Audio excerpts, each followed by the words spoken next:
Hello students.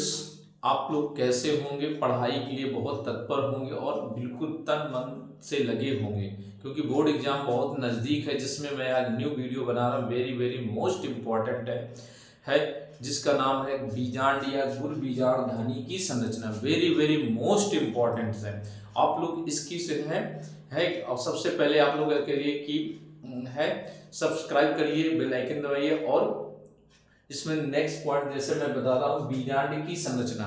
तो बीजांड की संरचना के लिए वेरी मोस्ट इंपॉर्टेंट हम सबसे पहले मादा जननांग भाग होता है जिसे स्त्री केशर कहते हैं, यानी स्त्री जननांग भाग मिलकर जायन का निर्माण करते हैं। जायन में के अंदर क्या होते हैं, उसमें मुख्य रूप से मादा जननांग भाग पाए जाते हैं जिसके अंदर गुर बीजांड ध्वनि की संरचना के बारे में हम लोग पढ़ते हैं।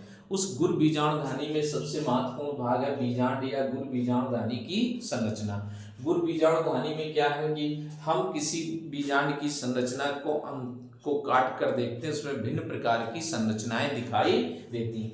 एक बीजांड की संरचना में देखते हैं तो पूरी बीजांड की संरचना हमारी बनी होती है। इस बीजांड की संरचना में सबसे दो छोर होते हैं, एक चलेजा छोर होता है। इस चलेजा छोर को हम निभाग कहते हैं। क्या कहते हैं? निभाग कहते हैं। और दूसरा छोर होता है हमारा बीजांड द्वार भाग होता है। बीजांड द्वार भाग होता है।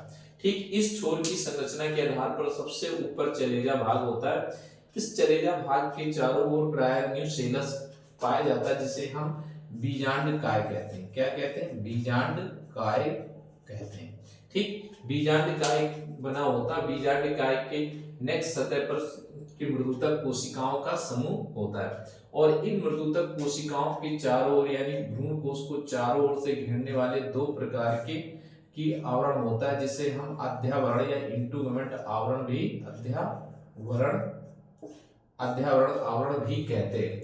और इस अध्यावरण के चारों ओर से घिरी हुई भ्रूण कोश संरचना होती है जिसमें एक मुख्य रूप से है सबसे भ्रूण कोश के ऊपर की ओर होती है जिसे एंटीपोडल सेल, जिसे हम प्रतमुख कोशिकाएं कहते हैं। क्या कहते हैं? प्रतमुख कोशिकाएं कहते हैं। प्रतमुख कोशिकाएं कहते हैं। ठीक प्रतमुख कोशिकाओं के बीच में एक सेंटर कोशिका पाई जाती है और ये प्रतमुख कोशिका के मध्य भाग में पोलर ध्रुव होते हैं जिसे द्विध्रुवी केंद्र कहते हैं। द्विध्रुवी केंद्र कहते हैं। ठीक है, द्विध्रुवी केंद्र के बीजांड द्वार की ओर एक एपरेटस होता है जो तीन कोशिकाओं से मिलकर बना होता है, जिनमें से सबसे बड़ी कोशिका होती है जिसे हम अंडकोशा कहते हैं। क्या कहते हैं? अंडकोशा कहते हैं। और इसके दोनों ओर जो कोशिकाएं होती हैं जिन्हें हम सहायक कोशिका कहते हैं। सहायक कोशा कहते हैं। ओके, अब ये सहायक कोशिकाओं के भाग में कि कुछ नीचे की ओर होता है जिसे हम बीजांड ग्रंथ कहते हैं। बीजांड ग्रंथ कहते हैं। ओके, और बीजांड ग्रंथ जिससे जुड़ा होता है उसे नाभिका या हाइलम कहते हैं। नाभिका या हाइलम कहते हैं। और इसकी सतह पर संवाहन बंडल होते हैं। संवाहन बंडल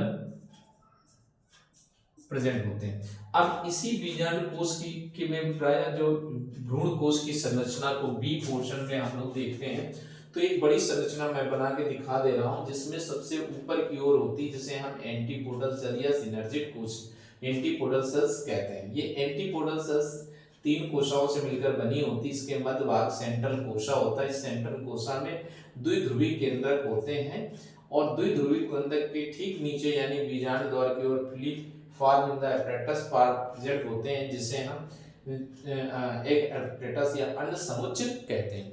इस अंड समुच्च में सबसे बड़ी कोशिका होती है जिसे एक सेल या अंड कोशिका कहते हैं और सिनर्जिक कोशिकाएं पाई जाती हैं।